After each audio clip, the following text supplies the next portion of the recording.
तो हम ये समझते हैं कि जितनी भी सरकार ने छोटे व्यापारियों के लिए समस्याएं खड़ी की हैं, वो समस्याएं खड़ी की हैं कुछ कानून बनाकर, और ये कानून जो है वो छोटे व्यापारों को नुकसान दे रहे हैं और बड़े व्यापारियों को फ़ायदा देते हैं, बड़े और विदेशी व्यापारियों को। तो अब इसका जो इलाज है वो इसका इलाज यही है कि जो उन्होंने बुरे कानून बनाए हैं उसके उल्टे में हमें अच्छे कानून सरकार से बनवा के लेने हैं, और वो अच्छे कानून में कुछ चीज़ें तो पूरी तरह प्रतिबंधित कर देनी है और कुछ चीज़ों को थोड़ा सा बदलना है। तो ज़्यादातर छोटे व्यापारी जो है वो इसका इलाज ये करते हैं कि वे लोगों से इस चीज़ की उम्मीद करते हैं कि लोग जो है वो बहिष्कार करेंगे, बहिष्कार करें ऑनलाइन को ख़रीदने में, बहिष्कार करें वो बड़ी दुकानों से जाकर सामान खरीदने में, रिटेल के जो बड़े बड़े व्यापारी हैं उनसे माल खरीदने में का बहिष्कार करें। पर समस्या ये है कि बहिष्कार जो है वो शौक की चीज़ों पर चलता है, कि जहाँ पर आप चीज़ें शौक कर रहे हैं, कि जहाँ से आपको चीज़ों को लेकर आपको जिसकी आपको इतनी ज़रूरत नहीं है, ऐसी चीज़ों को अगर आप खरीदते हो और उसको उपयोग में लेके आते हो तो वहाँ पर बहिष्कार करना संभव होता है। पर अगर आप कोई कहेगा कि बहिष्कार अपनी ज़रूरत की चीज़ों पे करो, तो वहाँ पर जनसाधारण कॉमन आदमी जो है उनको आप कितना भी निवेदन करो, पर जो उनकी तात्कालिक नीड है, अभी जो उनकी ज़रूरत है, उस तात्कालिक नीड के लिए उनको जो चीज़ सस्ती जहाँ से मिलेगी, जहाँ जितना आराम से मिलेगा वो वहाँ से ले लेते हैं, और उनको हम कितना भी कोशिश करें रोक पाना मुश्किल है। तो ये बहिष्कार की नीति जो हम लोग अपनाते हैं, ये बहिष्कार की नीति फेल नीति है। ये बहुत पहले से कोशिश करते आए हैं लोग, इसे करने में कोई नुकसान नहीं है। हम जिनको कन्विंस जितना कर सके उनको कन्विंस करना चाहिए, और कन्विंस करके उनको बहिष्कार करने के लिए रिक्वेस्ट करना चाहिए, पर एक लिमिट से ऊपर बहिष्कार करवा पाना संभव नहीं होता, इसलिए ये फेल नीति है। तो अब इसका फाइनल जवाब यही निकलेगा कि हमको इन सारी समस्याओं को अगर ख़त्म करना है तो जिन्होंने इसको खड़ा किया है यानी सरकार ने, और कानून के माध्यम से खड़ा किया है, उसे हमें कानून बनवाकर ही जिसे कहते हैं इन समस्याओं को समाप्त करना पड़ेगा। तो सबसे पहले यहाँ पर सरकार ने जो बैकअप मिलता है, सरकार ने जो बैकअप दिया बड़े व्यापारियों को, वो दिया हुआ है FDI से, यानी विदेशी निवेश जो होता है वो विदेशी निवेश से बड़े व्यापारियों को ऑनलाइन जिसे कहते हैं e-commerce website, Amazon, Flipkart, Snapdeal, Walmart, ये सबको बहुत फ़ायदा होता है। तो हमको क्या चाहिए कि हमें ये जो विदेशी निवेश है वो पहले बंद करवा देना चाहिए। तो अमेजॉन कंपनी ही देश के बाहर हो जाएगी, फ्लिपकार्ट जो है वो उनका जो शेयर वॉलमार्ट ने खरीदा है वो इन्वेस्टमेंट उसमें बंद हो जाएगा। यानी कहने का मतलब कि ई-कॉमर्स कंपनियां को जो पैसे का स्रोत है और उसमें एक जो बहुत पावरफुल स्रोत है कि विदेशी निवेश, वो विदेशी निवेश बंद हो जाएगा। जियो प्लेटफॉर्म में भी फेसबुक, गूगल ने विदेशी निवेश किया है, वो विदेशी निवेश जियो मार्ट को मिलना बंद हो जाएगा। तो इस तरह विदेशी निवेश अगर जब मिलना बंद होगा तो एक पैसे का स्रोत जो है उनका खत्म होगा। दूसरा उनका पैसे का जो स्रोत है वो है शेयर, ठीक है। उनका जो शेयर है उस शेयर पर उनको लोन मिलता है। तो शेयर जो होती है वो कुछ नहीं है, एक कागज़ है, और उस कागज़ पर अगर कोई किसी को लोन देता है और वो कंपनी डूब जाती है तो वो जिसे कहते हैं कि बैंक को भी नुकसान होता है, बैंक को के साथ साथ में जो ग्राहक उस बैंक के हैं जिन्होंने उस बैंक में पैसा जमा किया उनका भी नुकसान होता है। और फिर बैंक जो है वो या तो अपने आप को दिवालिया घोषित कर देती है, या तो फिर वो अपने रेट ऑफ इंटरेस्ट को बढ़ाकर जो कॉमन आदमी है उसका जो EMI है वो बढ़ा देती है। तो इस तरह जो होता है कि वो घूम फिर कर नागरिकों के ऊपर आके गिर जाता है। तो शेयर पर जो लोन है ये कानून जो है भी रद्द होना चाहिए कि किसी भी व्यापारी को शेयर पर उसे लोन नहीं मिलना चाहिए। जिस तरह एक छोटे व्यापारी के पास में शेयर नहीं है और शेयर पर उसे लोन नहीं मिलता, उसे अपनी प्रॉपर्टी रखनी पड़ती है, उसी तरह बड़े व्यापारियों को भी अपनी प्रॉपर्टी गिरवी रखनी पड़े और तभी उनको लोन मिले। इससे भी उनके पैसे का सप्लाई कम होगा और घाटा खाने की ताकत कम होगी। इसके बाद में इसे कहते हैं कि जो ई-कॉमर्स वेबसाइट्स है, वो ई-कॉमर्स वेबसाइट जो अलग अलग तरह की धांधलियाँ जो करती है वो मैंने पहले बताने की कोशिश किया था। उन धांधलियों को ख़त्म करने के लिए हमको जो कहते हैं कि सरकारी एक ई-कॉमर्स की वेबसाइट बनानी चाहिए, और वो सरकारी वेबसाइट देश के कोई भी जो रेलेवेंट मंत्रालय है, संबंधित मंत्रालय है, वो कॉमर्स मिनिस्ट्री हो सकती है, वो फाइनेंस मिनिस्ट्री हो सकती है, वो कॉर्पोरेट अफेयर्स मिनिस्ट्री हो सकती है, वो एक वेबसाइट बनाए जो वेबसाइट में जो भी सर्च करता है कोई भी कस्टमर, ये भी अमेजॉन, फ्लिपकार्ट की तरह काम करेगी, और इसमें कस्टमर आकर अपना जिसे कहते हैं कि अपनी चीज़ें खरीद सकते हैं, और छोटे बड़े व्यापारी जो है वहाँ पे अपना माल रख सकते हैं। अब अमेजॉन इत्यादि जो है वो अलग अलग तरह की जो धांधलियाँ करते हैं उसको रोकने के लिए ये वेबसाइट जो है उसकी जो प्रोग्रामिंग है वो इस तरह की जाएगी कि जो भी इसमें कोई सर्च करता है वो सर्च करने के बाद में जो भी सर्च का रिजल्ट है वो 7 दिन में पब्लिक होना चाहिए। मतलब अगर मैं एज एन कस्टमर वहाँ पे जाके कुछ सर्च कर रहा हूँ तो सर्च करने के बाद में उस वेबसाइट ने क्या क्या दिखाया वो चीज़ पब्लिक में आनी चाहिए, और 7 दिन बाद में कोई भी देखे कि अगर ये वर्ड्स डालकर चेक किया गया तो किस किस का माल जो है वो सामने आया, और इसे कहते हैं कि वेबसाइट ने किसका माल दिखाया कि वो माल सामने कि ये माल अवेलेबल है, ये इसकी कीमत है, उसको कोई भी इस तरह से खरीद सकता है। तो अगर वेबसाइट ईमानदारी से जिसे कहते हैं कि वो चीज़ दिखाएगी तो उसको जिसे कि खरीदने वाले जो लोग रहेंगे वो रेट को कंपेयर कर सकते हैं और सारी चीज़ों को कंपेयर करके जिसे कहते हैं कि वो अपना माल खरीद सकते हैं, और इसमें छोटे व्यापारियों का माल भी बिकेगा तो उनको भी इसे कहते हैं कि ऑनलाइन अपना माल बेचने में उनको भी फ़ायदा होना शुरू होगा। अभी सिर्फ ऑनलाइन माल उन्हीं कंपनियों का बिकता है जिससे अमेज़ॉन, फ्लिपकार्ट इत्यादि ज़्यादा कर बिकवाना चाहते हैं, जहाँ से उनको ज़्यादा फ़ायदा होता है, या फिर जिनमें उनका शेयर होल्डिंग होती है, या तो फिर जहाँ से उनको मोटा कमीशन मिलता है वहीं से वो माल बिकवाते हैं, ना कि छोटे व्यापारियों का। तो ये उनकी प्रोग्रामिंग का खेल है। अब सरकार को एक ऐसी वेबसाइट बनानी चाहिए जिसमें इसे कहते हैं कि वो हर छोटे बड़े व्यापारी का वहाँ पर माल बराबर बिक सके, और वहाँ पर जो भी किसी ने सर्च किया है वो सर्च का रिजल्ट पब्लिक हो। वो सर्च जो है वो सिर्फ और सिर्फ वेबसाइट के मालिक के पास नहीं रहे। इसके अलावा अगर कोई प्राइवेटली ई कॉमर्स का बिजनेस में है तो वो किसी भी तरह की मैन्युफैक्चरिंग या सेलिंग बिजनेस में नहीं रहेगा, या मैन्युफैक्चरिंग या सेलिंग बिजनेस में है तो अपनी वेबसाइट पर उस माल को नहीं बेचेगा। यानी कि जैसे हम देखते हैं अमेज़ॉन वगैरह जो है वो उनका कई कंपनियों में स्टेक्स है, और कंपनियों में स्टेक होने की वजह से वो क्या करते हैं कि उन्हीं माल को पुश करते हैं और उसी माल को बिकवाने की कोशिश करते हैं। तो जो प्राइवेट ई कॉमर्स की वेबसाइट्स बनेगी, एक तो सरकारी हो गई, सरकारी में भी किसी को भी जाकर अपना माल बेचना है बेच सकता है, प्राइवेट में अगर बेचना है तो उस पर अगर बेचने जाता है तो वहाँ पर उसके ऊपर ई कॉमर्स के बिजनेस में जो है उसके पे बंदिश रहेगी वो कि वो किसी भी जिसे कहते हैं कि किसी भी तरह की मैन्युफैक्चरिंग में या किसी भी तरह की सेलिंग में नहीं रहेगा। अगर वो ई कॉमर्स का बिजनेस कर रहा है तो वो ई कॉमर्स का बिजनेस करे, उसके अलावा वो दूसरा कोई बिजनेस में नहीं आ सकता जिससे उसकी साइट जो है वो संबंधित है और उस साइट पर आकर वो माल बेच सकता है। फिर किसी भी तरह का डाटा जो है ये वेबसाइट अपने पास नहीं रखेगी, क्योंकि क्या है कि वो डाटा अगर अपने पास रखती है तो जो उसके पास माल बेचना है उसका माल क्या है इसका डिटेल उसको मिल जाता है, और उसका वो गलत उपयोग करते हैं। और उसका गलत उपयोग जब करते हैं तो इस गलत उपयोग के कारण जिसे कहते हैं कि जो कंपटीशन है वो मार खाता है। यानी वो डाटा मिल जाने के बाद उसी तरह का माल वो क्रिएट करके अपनी वेबसाइट पे बेचना शुरू करते हैं, और इस वजह से जो छोटे व्यापारी हैं उनको वो कंपटीशन दे पाते हैं, वो उसी माल को सस्ता करके अपनी वेबसाइट पर बेचना शुरू करते हैं। तो ये तब होता है जब वो उनकी वेबसाइट पर रखे हुए माल का डाटा चुरा लेते हैं। तो किसी भी तरह का डाटा इंक्रिप्शन जो है वो नहीं होना चाहिए, इस चीज़ को भी हमको देखना पड़ेगा। अब ये तभी संभव है कि एफडीआई को रोकना हो, या फिर इसे कहते हैं कि ई कॉमर्स की एक ऐसी सरकारी वेबसाइट बनानी हो जो ईमानदारी से काम करे, छोटे व्यापारियों के लिए भी काम करे। ये तभी संभव है जब देश का प्रधानमंत्री वोट वापसी में हो। वोट वापसी में हो मतलब इस वोट वापसी पासबुक के दायरे में हो।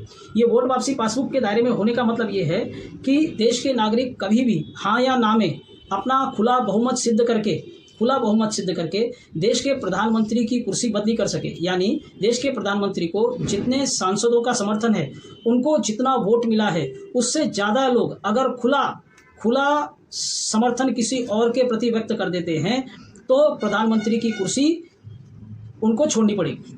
ये वोट वापसी पासबुक में प्रधानमंत्री के आने के बाद होगा। और इसी प्रकार किसी मंत्री को भी किया जा सकता है, मतलब सब मंत्री को नहीं कर सकते, 6 मंत्रालय को छोड़कर बाकी सारे मंत्री को कर सकते हैं। तो ये प्रधानमंत्री जो है वो वोट वापसी के दायरे में होना चाहिए, ये ज़रूरी है। उसके बाद में ये जो विदेशी कंपनियां होती हैं या फिर जो बड़े बड़े व्यापारी होते हैं, इनकी स्टोरिंग कैपेसिटी बहुत ज़्यादा होती है। इनकी स्टोरिंग कैपेसिटी बहुत ज़्यादा होने की वजह से ये क्या करते हैं कि बहुत ज़्यादा माल जो है वो स्टॉक कर पाते हैं, जमा कर पाते हैं, और बहुत सारा माल अगर स्टॉक कर पाएंगे, जमा कर पाएंगे तो इनको जो है वो ज़्यादा से ज़्यादा माल बेच पाना इनके लिए आसान हो जाता है। स्टॉकिंग कैपेसिटी इनकी बहुत होती है, इनके पास बड़े बड़े गोदाम होते हैं, और उसका भी स्रोत पैसा है, और वो पैसा जो है शेयर से आता है, एफडीआई से आता है। तो एफडीआई शेयरिंग तो इनकी बंद करनी पड़ेगी, और उसके बाद में ये जो उनकी स्टोर करने की कैपेसिटी है वो कैपेसिटी छोटे व्यापारियों के पास भी आए। इसके लिए ज़मीन सस्ती होनी चाहिए, और ज़मीन सस्ती होने के लिए 2 प्रस्तावित कानून हैं। एक कानून है सरकारी ज़मीन किराया बंटवारा। तो सरकारी ज़मीन किराया बंटवारा कानून ये कहता है कि सरकार के पास जितनी भी ज़मीन पड़ी है वो सारी ज़मीन उन्हें किराए पे देनी पड़ेगी, और उसका किराया नागरिकों में बांटना पड़ेगा।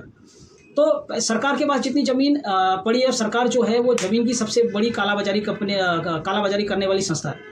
तो सरकार अगर अपने पास की ज़मीन किराए पर देने लगे तो छोटे व्यापारी लोग जो हैं वो अपनी मैन्युफैक्चरिंग बढ़ा सकते हैं, अपने स्टोरिंग कैपेसिटी बढ़ा सकते हैं। स्टोरिंग और मैन्युफैक्चरिंग कैपेसिटी अगर उनकी दोनों बढ़ेगी तो वो ज़्यादा माल रख सकेंगे, और ज़्यादा माल रखेंगे तो फिर इन कंपनियों को जो ऑनलाइन बिजनेस करती हैं उनको ज़्यादा, और बड़े व्यापारियों को ज़्यादा टक्कर दे पाएंगे। तो उनके पास अपने गोदाम होंगे, मैन्युफैक्चरिंग यूनिट्स उनकी बढ़ेगी।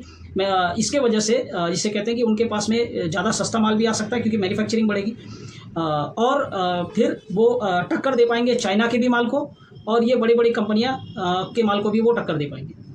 इसके अलावा जो प्राइवेट ज़मीन है, हम देखते हैं कि प्राइवेट लोग जिनके पास करप्शन का पैसा आता है वो बहुत सारी ज़मीन में हर साल इन्वेस्टमेंट करते हैं और वो ज़मीन खरीद के रखते हैं, और ये जो ज़मीन उनके पास पड़ी रहती है, इस ज़मीन को वो ना खुद उपयोग में लाते हैं ना दूसरे को उपयोग में देते हैं। अब इसके ये पहले के वीडियोस में मैंने बताया है, तो उसके डिटेल में अभी नहीं जाते। अब इसका इलाज जो है, इसका इलाज है जीएसटी रद्द करके। जीएसटी एक छोटे व्यापारियों को जिन्होंने जीएसटी नंबर लिया है उनके लिए एक बहुत बड़ा टेंशन है। तो ये भी एक रिलीफ की बात है कि हमें जीएसटी को रद्द करवा के रिक्त भूमि कर लाना चाहिए। रिक्त भूमि कर ये जो है वो सीधे सीधे बड़े बड़े व्यापारी जिनके पास में बहुत सारी ज़मीन पड़ी है और अनुपयोग पड़ी है, और करप्ट लोग जिनके पास में ज़मीन, दुकान, मकान, गोदाम खाली पड़े हैं जिसका वो उपयोग नहीं करते, और एक तरह से कालाबाजारी होती है, वो सब के ऊपर 1% मार्केट वैल्यू से टैक्स लगेगा। जब 1% मार्केट वैल्यू से उस पर भारी टैक्स लगेगा तो वो टैक्स जो है वो झेल नहीं पाएंगे, और इसे कहते हैं कि फिर उनको वो जगह को या तो उपयोग में लाना पड़ेगा, या तो किराए में देना पड़ेगा, या तो बेचना पड़ेगा। और इन सब कानून के कॉम्बिनेशन से, यानी सरकारी ज़मीन किराया बंटवारा और जीएसटी रद्द करके रिक्त भूमि कर, ये दोनों कानून के कॉम्बिनेशन से ज़मीन की कीमत जो है वो मार्केट में 70 से 80% गिरेगी, और ज़मीन की कीमत घटने के बाद में मैन्युफैक्चरिंग यूनिट्स जो है वो तेज़ी से बढ़ेंगी, और उसके बाद में स्टोरिंग कैपेसिटी तेज़ी से बढ़ेगी। दुकानें जो है वो नहीं खुलेंगी, जो किराए पर हैं उनका किराया बहुत ही कम हो जाएगा। जो जिसे कहते हैं कि किराए पे नहीं होकर अपनी दुकान चला रहे हैं, वो एक की जगह 2 दुकान कर सकते हैं, और अपने स्टोरिंग कैपेसिटी बढ़ा सकते हैं, और इसके वजह से जो है वो व्यापार बड़े व्यापारी से शिफ्ट होकर छोटे व्यापारियों की तरफ आएगा।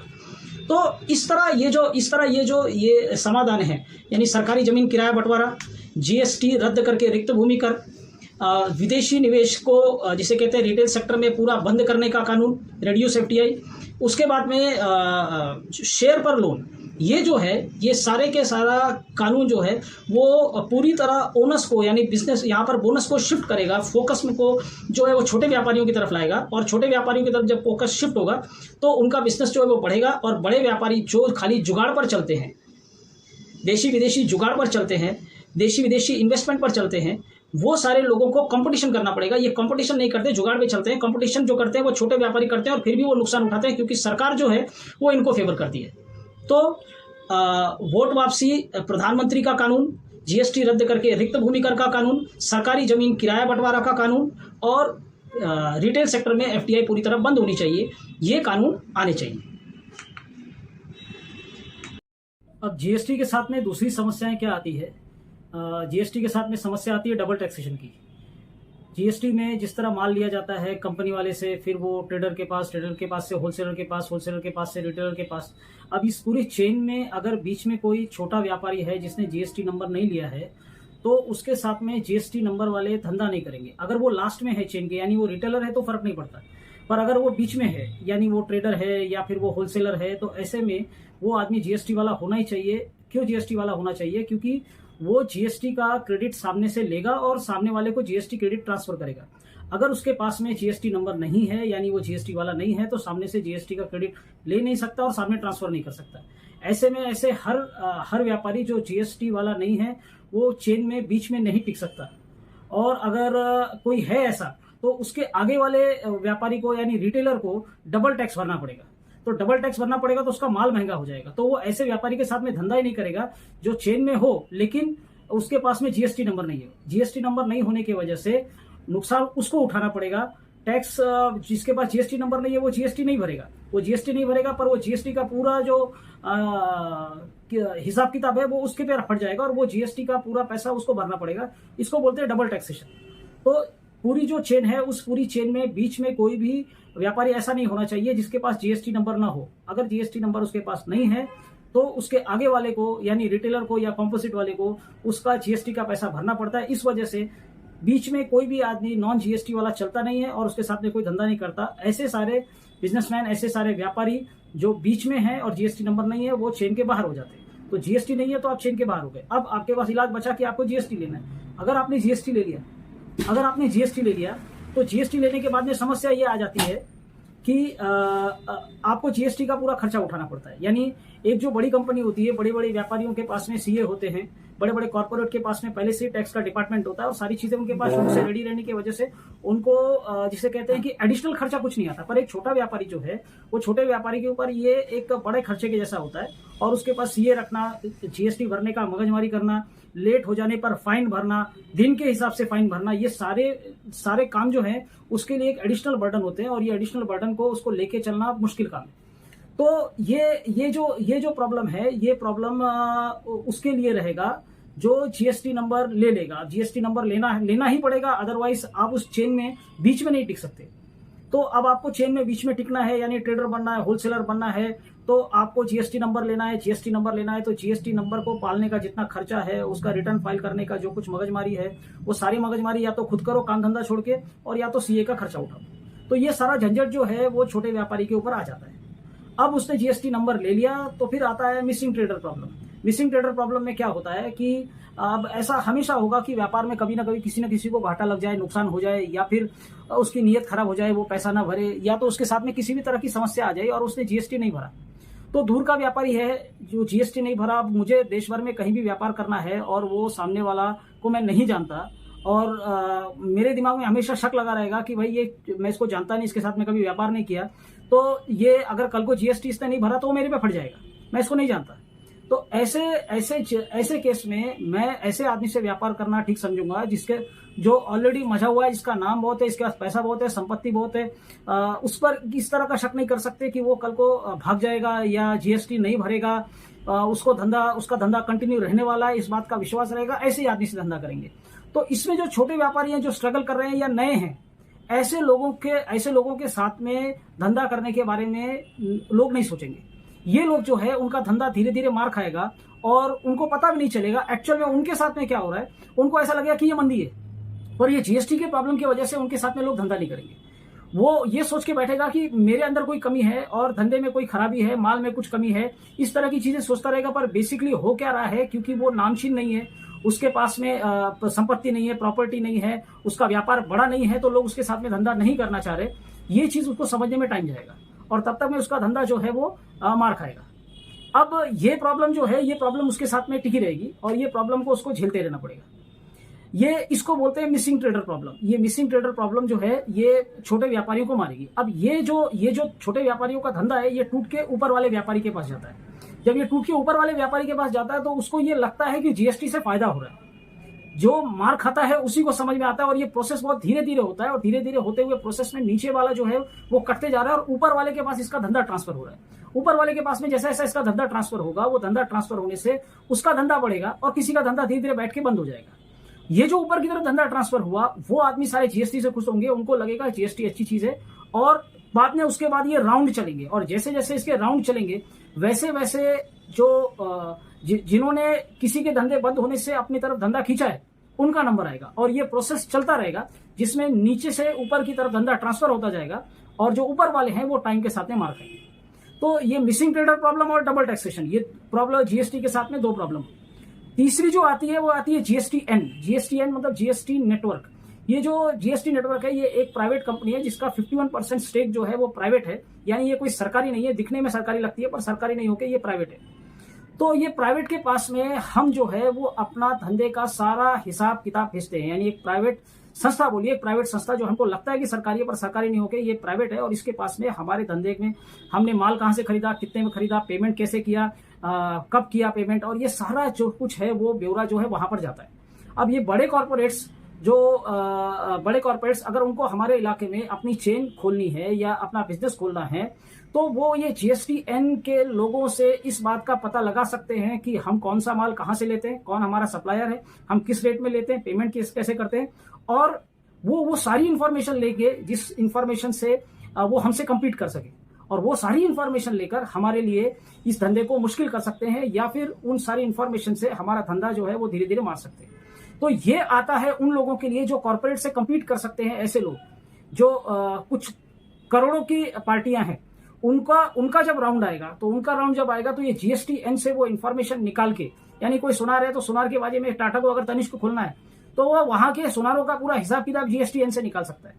अगर कहीं पर किराने की दुकानें हैं, जो नामचीन थोड़ी किराने की दुकानें हैं, लेकिन अगर वहां पर कोई इसे खोलते हैं, रिटेल ग्रोसरी शॉप खुलता है, कोई नामचीन किराने वाला आता है, तो वो आने के बाद में वहां पर जीएसटीएन से आपके माल का पूरा हिसाब किताब, आपका माल कहां से आता है, पेमेंट कितना किया, किस भाव में लिया, ये सारी इंफॉर्मेशन जीएसटीएन से निकाल सकता है। क्योंकि आप बहुत ईमानदारी से ये सारी चीजें वहां पर जमा करने के लिए बाध्य हो और उसको आप करते हो, और वो सारा हिसाब किताब वहां जाता है और वहां से इंफॉर्मेशन निकल जाती है। ये उसी तरह है कि जिस तरह आप चाहते हो कि आपका सीए जो है वो आपका खास आदमी हो और आपके व्यापार की जानकारी वो किसी और दूसरे व्यापारी को न दे, तो आप चुनकर अपना सीए रखते हो। पर जीएसटीएन आपके कंट्रोल में नहीं है। जीएसटीएन में बड़े बड़े लोग जो हैं वहां पर रिश्वत खिला के वहां से इंफॉर्मेशन आपके बिजनेस के बारे में निकाल सकते हैं और आपके बिजनेस को धक्का दे सकते हैं टाइम के साथ में। तो ये जीएसटी के साथ की समस्या है जो व्यापारी के साथ में आएंगी।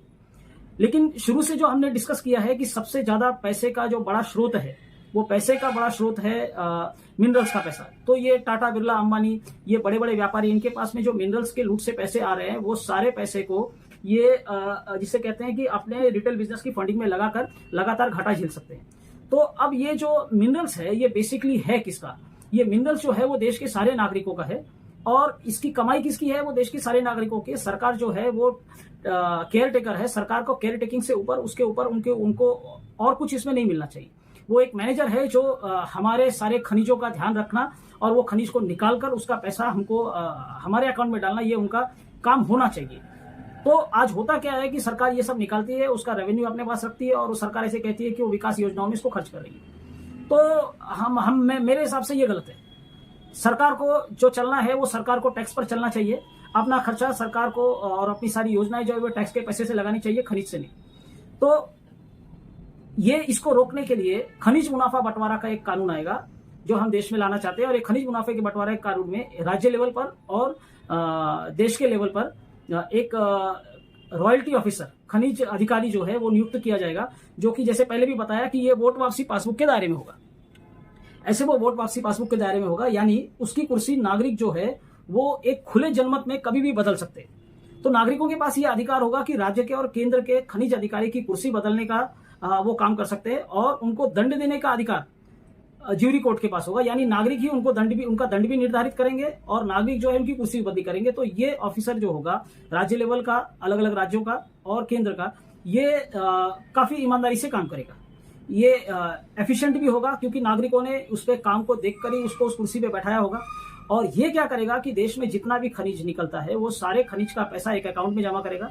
इसके अलावा जो सारी सरकारी कंपनियां हैं वो सारी सरकारी कंपनियों का मुनाफा उसमें जमा करेगा।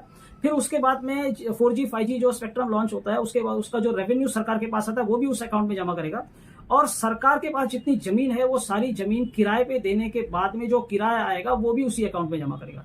तो 4 पैसे वो जमा करेगा खनिज का सारा जो रेवेन्यू आता है वो उस अकाउंट में जमा करेगा। फिर उसके बाद में सरकारी कंपनियों का किराया और सरकारी कंपनियों का प्रॉफिट, और फिर 4G 5G जो स्पेक्ट्रम लॉन्च होते हैं उसका भी सारा पैसा उसके अंदर जमा होगा। ये चारों पैसा वो जमा करके नागरिकों में बराबर बांटने का काम करेगा। यानी 94 करोड़ वोटर, 95 करोड़ वोटर भारत के जो है उनको ये पैसा बटेगा और 2,500 से 3,000 रुपया उनको हर महीने ये मिलेगा। ये हमारा खनिज मुनाफा बंटवारा, खम्बा जिसे कहते हैं, खनिज मुनाफा बंटवारा कानून का उनको कोई पूरा पड़ेगा तो उसको समझ में आएगा कि ये नागरिकों को ये पैसा मिलना चाहिए जो आज से 70, 75, 80 सालों से सरकार में उनका पैसा खाया। ये कोई स्कीम नहीं है, ये कोई योजना नहीं है जो सरकार चलाएगी।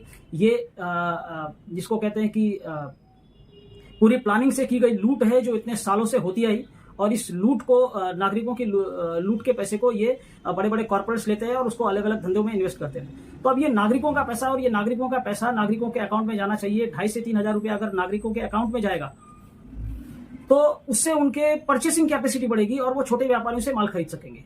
फिर इसके बाद में जीएसटी रद्द होगा तो बहुत सा जो एक कॉमन आदमी पैसा खर्चा करता है, यानी आज के डेट में एक नागरिक अगर 15,000 रुपया खर्चा करता है महीने का, तो 15,000 में से 1,500, 1,800, 2,000 तक जो है सरकार आराम से जीएसटी के नाम पे लेके जाती है। तो वो पैसा उसका बचेगा, सरकारी जमीन किराया बंटवारा से उसका किराया बचेगा, फिर उसके बाद में खनिज का हिस्सा उसके पास आएगा। ये सब पैसे नागरिकों के पास आने से नागरिकों की बाइंग कैपेसिटी बढ़ेगी और ये छोटे व्यापारियों को फायदा करेगी। खनिज का पैसा, खनिज का लूट जो है वो जब ये बड़े व्यापारियों को जाना बंद होगा तो फिर उनका घाटा खाने का कैपेसिटी नील हो जाएगा, बहुत कम हो जाएगा। और घाटा खाने का कैपेसिटी बहुत ज्यादा गिर जाने के बाद में ये जिसे कहते हैं कि कंपीट नहीं कर पाएंगे छोटे व्यापारियों से। खनिज अधिकारी छोटे व्यापारियों से लेके बड़े व्यापारियों को सबको खनिज का में बिजनेस में इन्वाइट करेगा, तो छोटे व्यापारी भी खनिज के बिजनेस में जाएंगे या जो उनसे लेवल में थोड़े ऊपर है वो उस बिजनेस में शिफ्ट होंगे, और जब वो खनिज के बिजनेस में शिफ्ट होंगे तो उनके पास भी खनिज के कमाई आएगी, और ये खनिज की कमाई से वो इनसे कम्पीट कर पाएंगे और इनकी जो खनिज की लूट है वो बंद होगी। तो नागरिकों की परचेसिंग कैपेसिटी बढ़ेगी, खरीदने की कैपेसिटी बढ़ेगी इन कानूनों से। वो छोटे व्यापारियों से माल खरीदेंगे, बड़े व्यापारियों का घाटा उठाने की कैपेसिटी कम हो जाएगी, और ये सारी चीजें करने के बाद में हम इनसे कम्पीट कर पाएंगे। बहुत छोटे व्यापारी बोलते हैं कि हम इनसे कम्पीट नहीं कर सकते, पर बिल्कुल कम्पीट कर सकते हैं अगर सरकार इनको जो गलत तरीके से गलत कानून बनाकर इनको जो फेवर करती है वो सारा फेवरिंग बंद कर दे, यानी एफडीआई बंद करे। एफडीआई बंद करने के बाद इनको शेयर पर लोन देना बंद करे, खनिज मुनाफा बंटवारा और सरकारी जमीन किराया बंटवारा का कानून लागू करे, जीएसटी रद्द करके रिक्त भूमि कर लागू करे। ये सारी चीज करने के बाद में उनको जो अतिरिक्त लाभ मिलता है जिसके वजह से वो घाटा खा पाते हैं, ये सारा चीज बंद हो जाएगी और ये पूरा का पूरा बिजनेस जो है वो छोटे व्यापारियों की तरफ शिफ्ट होना शुरू होगा, क्योंकि वो ज्यादा हुनरमंद है, वो ज्यादा मेहनत करते हैं, वो ज्यादा सिंसियर है और वो कम फायदे में भी अपना माल देने को तैयार है। पर ये सारे लोग जो हैं उनको ज्यादा प्रॉफिट चाहिए और उनका बिजनेस जो है वो काम ही इसी पे करता है कि छोटे व्यापारियों का धंधा बंद करो, तब तक घाटा खाओ और बाद में जाके फिर इसे कहते हैं अपने मर्जी से माल बेचो। तो ये जो है वो नहीं कर पाएंगे। ये कुछ कानून जो है वो कानून हमको देश में लाने पड़ेंगे और कुछ कानून रद्द कराने पड़ेंगे। अब सवाल ये उठता है कि छोटा व्यापारी ये चीज करेगा कैसे अपना काम धंधा छोड़ के, तो उसका जो बहुत ही आसान तरीका है उसको अभी हम लोग डिस्कस कर सकते हैं। यहाँ बहुत सारे कानून आ गए, मतलब जीएसटी रद्द करके रिक्त भूमि कर लाओ, खनिज मुनाफा बंटवारा लाओ, सरकारी जमीन किराया बंटवारा लाओ, शेयर पे लोन नहीं मिलना चाहिए, एफडीआई बंद होना चाहिए। ये सारे चीजों की झंझट में एक व्यापारी क्यों पड़े? तो ये आपको डायरेक्टली आपका प्रॉब्लम नहीं लग रहा होगा, पर ये इनडायरेक्टली आपके प्रॉब्लम की जड़ है। और ऐसे बहुत सारे लोगों की जो प्रॉब्लम्स है उसकी जड़ ये खराब कानून है। तो डायरेक्टली हर एक आदमी की प्रॉब्लम अलग अलग है, पर इनडायरेक्टली ज्यादातर लोगों की प्रॉब्लम यही खराब कानून है। मतलब गरीबी इसके वजह से है, भ्रष्टाचार के लिए लगने वाला बहुत सारा पैसे का स्रोत ये है, घाटा खा के बिजनेस करने का स्रोत इसी में है, पार्टियों, नेताओं, मीडिया को फंडिंग करने के लिए, रिश्वत देने के लिए पैसा यहीं से आता है, इसी के वजह से महंगाई है। जीएसटी जो है वो व्यापारी भरता नहीं है पर उसकी झंझट पालता है, जमा करने का झंझट उसको दे दिया है, और जिसे कहते हैं कि उसको भरने का जो ठिकरा है वो पब्लिक के ऊपर है। तो ये पब्लिक की भी प्रॉब्लम है, लेकिन इसमें बात ये है कि हर एक आदमी को ये प्रॉब्लम उसकी डायरेक्ट नहीं लगती, और यहां पर सरकार जो है वो मीडिया का सहारा लेती है कि वो आपको प्रॉब्लम की वो फूल पत्ती, वो फांदी पकड़ा देगी जिसको लेकर आप सॉल्व करने के पीछे जाते रहते हो, पर उसकी जड़ पे नहीं पहुंचते। उसके जड़ में बनाए हुए ये खराब कानून है। नागरिकों के भी जो महंगाई, गरीबी, मंदी, पगार कम होना, खर्चा बहुत बढ़ के जो घर का और दुकान का किराया, ये सारी चीजें जो समस्याएं हैं, ये सारे समस्याओं के पीछे ये कानून है। तो आपको डायरेक्ट समस्या क्या दिखेगी कि भाई ऑनलाइन वाले जो है वो धंधा खींच के लेके जा रहे हैं। व्यापारी को डायरेक्ट समस्या, एक नागरिक को क्या दिखाई देगा कि भाई मेरा महंगाई बहुत बढ़ गई है, तो वो डायरेक्टली उसको कुछ और दिखाई देगा। पर इनडायरेक्टली उसमें क्या है, इनडायरेक्टली ये सारे कानून हैं, और ये इनडायरेक्ट जो कानून अपना काम करते हैं उसको मीडिया डायरेक्टली आपको कुछ और छोटी मोटी समस्याओं की तरह दिखाती है। वो आपको जड़ वाली जो उसकी प्रॉब्लम है वो नहीं बताएगी कि बेसिकली सरकार के बनाए हुए कानून है, ये कानून की वजह से आपकी समस्याएं हैं, वो नागरिकों की समस्याएं हो या व्यापारियों की समस्याएं हो, किसी भी तरह की जो समस्या हो वो कुछ खराब कानून की वजह से है, और उसके ऊपर एक कवर चढ़ाकर वो नागरिकों को और व्यापारियों को दिखा दिया जाता है कि बेसिकली प्रॉब्लम ये है, और उसको हम अपनी प्रॉब्लम मान के उस चीज को सॉल्व करने बैठ जाते हैं। और वो प्रॉब्लम अक्सर नागरिकों और व्यापारियों को लड़ाती है। मतलब आज व्यापारी नागरिकों कहेंगे कि तुम ऑनलाइन माल क्यों खरीदते हो, और जो नागरिक है वो कहेंगे कि भाई ये माल महंगा कर दिया। अब उसको ये चीज समझ में नहीं आती कि जो पैसा है वो सरकार के पास जा रहा है जीएसटी के नाम पे। काफी लोगों को समझता है पर काफी लोगों को नहीं समझता। उसको ये समझ में आता है माल महंगा हो गया, सब कुछ महंगा बिक रहा है, सरकार ने महंगा कर दिया, उसे महंगाई समझ में आती है पर जीएसटी समझ में नहीं आता। तो ये सारी चीजों को खत्म करना है तो जड़ से खत्म करना पड़ेगा, ऊपर से फांदी काट के नहीं चलेगा। अब ये जड़ से खत्म करने का मतलब एक बहुत बड़ा आंदोलन लगेगा, और आंदोलन जो है वो व्यापारी करना नहीं चाहता। टाइम, पैसा, एनर्जी कौन डालेगा इसके पीछे? तो एक ऐसा आंदोलन का डिजाइन होना चाहिए जिसमें टाइम, पैसा, एनर्जी, पुलिस परमिशन, ये कुछ भी लगना नहीं चाहिए। इसको अपना काम धंधा करते हुए कोई भी व्यापारी सभ्यता से इसको कर ले और ये इफेक्टिव भी हो, ऐसा एक आंदोलन का डिजाइन होना चाहिए और इसमें नागरिक भी इन्वॉल्व हो सके।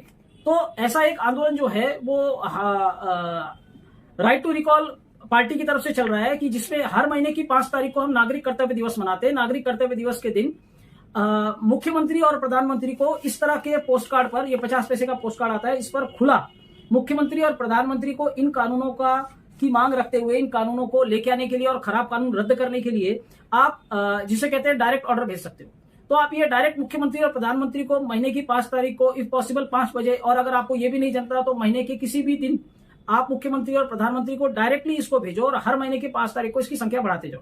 5 इसको, इन कानूनों का प्रचार करो, इन समस्याओं को लोगों को बताओ और फिर ये समस्या बताकर उसका सोल्यूशन ये है। उसके लिए हर महीने की 5 तारीख को अपने पास के पोस्ट बॉक्स पे जाओ। पास में पोस्ट बॉक्स जाना, 50 पैसे का खर्चा करना, टाइम, एनर्जी, पुलिस परमिशन कुछ नहीं लगता और ये आपका जो डिमांड है वो सीएम और पीएम के पास डायरेक्ट चला जाएगा। अब इसमें कोई ट्रेड यूनियन एसोसिएशन या कोई लीडर या कोई पार्टी या कोई एनजीओ बीच में नहीं आएगा। अक्सर क्या होता है, आंदोलन फेल होने का कारण ये होता है कि हम किसी ट्रेडर, किसी पार्टी, ट्रेड यूनियन या किसी पार्टी या फिर इसको क्या बोलते हैं नेता, इसके थ्रू जाते हैं। और ट्रेड यूनियन लीडर और उनके पदाधिकारी का प्रॉब्लम ये होता है कि वो अपने काम निकालने के लिए सत्ता के साथ में मिल जाते हैं, तो इसमें व्यापारियों के साथ में धोखा हो जाता है। अब अगर आपको ये पता है कि आपकी जरूरत क्या है, यानी आपको कौन से कानून हटाने और कौन से कानून लाने, ये आपको पता है, तो आप एक दिन एक टाइम पर एक पोस्ट बॉक्स के बाहर इकट्ठे होकर मुख्यमंत्री और प्रधानमंत्री को इन कानूनों की मांग भेजिए और हर महीने की उसी तारीख को, उसी समय पर, पॉसिबल उसी समय या उसी तारीख को अपनी संख्या बढ़ाते जाइए। तो हर महीने की 5 तारीख को देश भर के व्यापारी नागरिक जो है वो नागरिक कर्तव्य दिवस यानी 5 तारीख या महीने में कोई भी दिन अपने पास के पोस्ट बॉक्स पर जमा होकर मुख्यमंत्री और प्रधानमंत्री को इन कानूनों को लेके आने के लिए जो है वो खुला आदेश भेजेंगे और हर महीने इसकी संख्या बढ़ाते जाएंगे। तो जिसे कहते हैं कि एक विकेंद्रित आंदोलन खड़ा होगा जिसमें टाइम, पैसा, एनर्जी, पुलिस परमिशन कुछ नहीं लगेगा। छोटे छोटे दुकानदार, व्यापारी आपस में बात करके इसमें इन्वॉल्व होकर ये आंदोलन को चला सकते हैं। और ये आंदोलन में धोखा होने का चांस क्यों नहीं है, क्योंकि आप किसी पार्टी, एनजीओ, ट्रेड यूनियन इसके भरोसे नहीं हो। अगर ट्रेड यूनियन के पदाधिकारी सही है तो आपके साथ में अपने आप आ जाएंगे और अगर वो सरकार से मिले हुए हैं तो नहीं आएंगे, लेकिन हम लोग इस चीज को लेके जा सकते हैं, उसके लिए हमको किसी की जरूरत नहीं पड़ेगी।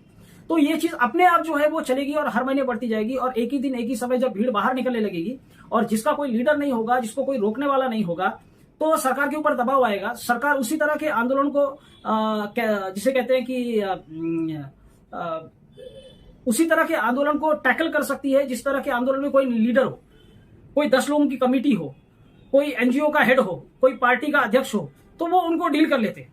लेकिन यहां पर कौन कहां से कब निकल रहा है और भीड़ बढ़ाते जा रहा है और ये बढ़ती हुई भीड़ जो है वो इन कानूनों की मांग को बढ़ाएगी और सरकार के ऊपर दबाव लाएगी। तो इस तरह ये जिसे कहते हैं कि एक वोट बैंक भी तैयार करेगी और इस पर लोग जो है फिर बाद में इलेक्शन लड़ना शुरू करेंगे और ये कानून जो है, इन कानूनों को लाने की और खराब कानूनों को रद्द करने की जो मांग है वो तेजी से आगे बढ़ेगी।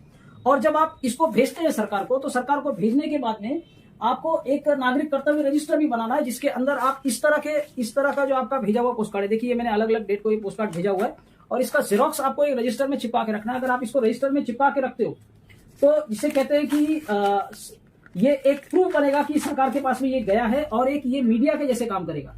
ये एक मीडिया के जैसा काम करता है। अगर आप इमेजिन कीजिए कि व्यापारियों के पास इस तरह का अगर जिसे कहते हैं कि प्रूफ है कि वो सरकार को ये सारी चीजें भेज रही है, तो सरकार के ऊपर दबाव आना शुरू होगा कि इनके पास प्रूफ भी है और ये चीज को आगे भी ले रहे हैं और ये आपका रखा हुआ रजिस्टर ये एक पहचान बनेगा कि एक ऐसा आंदोलन चल रहा है और इसको आप लोगों को दिखाकर और लोगों के साथ इन्वॉल्व कर सकते हो। दूसरे आंदोलन जो चलते हैं उसमें क्या होता है कि लोग आते हैं एक नेता के कहने पे, मीडिया के बुलाने पर, और फिर वो नेता और मीडिया जब बैकआउट हो जाते हैं या मुद्दों से पीछे हट जाते हैं या सीएम पीएम के साथ में जिसे कहते हैं कि गठबंधन कर लेते हैं, तो ऐसे में वो आंदोलन पूरा फिस हो जाता है। अब ये आंदोलन आप खुद चला रहे हो, आपको किसी की जरूरत नहीं है, टाइम, पैसा, एनर्जी, पुलिस परमिशन किसी की जरूरत नहीं है और आपका डिमांड जो है वो सीधे सीधे जिसे कहते हैं सीएम और पीएम के पास जा रहा है। आंदोलन जितना नीचे से ऊपर की तरफ जाता है उतना सिस्टम नीचे वालों को पावरफुल करता है। जैसा आपके आसपास की व्यवस्था है वो डिपेंड करती है कि आपने कैसा आंदोलन चलाया। अगर आंदोलन आपने लीडर, नेता, अधिकारी या जिसको कहते हैं अधिकारी बोल रहा हूं, नेता के अंडर में या पार्टी के अंडर में या एनजीओ के अंडर में चलाया है, तो ये होगा कि पावर उनके पास जाएगी। और अगर इसको व्यापारियों ने चलाया है और एक डेफिनेट डिमांड के लिए, यानी डेफिनेट डिमांड मतलब एक कानून के लिए चलाया है, तो फिर ये पावर और ये कानून हर एक को मिलता है। अदरवाइज आंदोलन का फायदा सिर्फ ऊपर के लोग लेके जाते हैं। तो आपको एक विकेंद्रित आंदोलन मतलब एक ऐसा आंदोलन जो नीचे के लोगों ने किया है और नीचे के लोग सीधा जिसे कहते हैं सिस्टम से सीएम पीएम से बात कर रहे हैं और ये कानून लेके आने के लिए मांग रख रहे हैं। तो ऐसे आंदोलन में सरकार को इस आंदोलन को पंचर करने का तरीका नहीं मालूम होता, टैकल करने का तरीका नहीं मालूम होता। तो ये बढ़ती हुई भीड़ सरकार के ऊपर दबाव लाएगी। इसमें व्यापारियों का टाइम, पैसा, एनर्जी, पुलिस परमिशन कुछ जो है कुछ नहीं लगेगा, तो वो अपना व्यापार धंधा आराम से कर सकते हैं। तो इस तरह का विकेंद्रित आंदोलन जो है वो ये कानून को लेकर आएगा।